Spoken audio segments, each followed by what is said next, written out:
এখানে হচ্ছে একটা 35-এর কাহিনী আমি বলতেছি। এলাকাবাসীর একজন মুরব্বী, উনি এই গেটটার সামনে দাঁড়ায় আমাদের আশ্বস্ত করলো যে আপনারা উত্তেজিত হবেন না।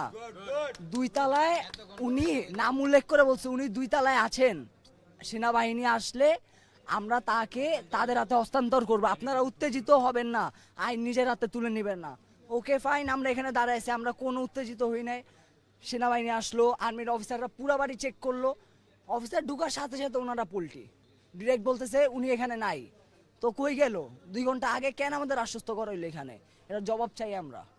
আর ওনার ভিডিও ফুটেজও আছে আমাদের কাছে। এটা আস্তে ধীরে এটা আমরা মানে বিশ্লেষণ করে ওনারা বের করে ওনার কাছে জিজ্ঞাসাবাদ হবে এটা। আর হচ্ছে কি এখানে আরো কিছু মানুষ আছে যেটা গুজব ছড়াচ্ছে এখানে, যে ওনারে দেখছে, হ্যান করছে, ত্যান করছে, উনি পলানোর চেষ্টা করছে। এখানে কান দিবেন না, এটা সম্পূর্ণই গুজব। কিন্তু আমরা শিওর ছিলাম যে উনি এখানে আছে।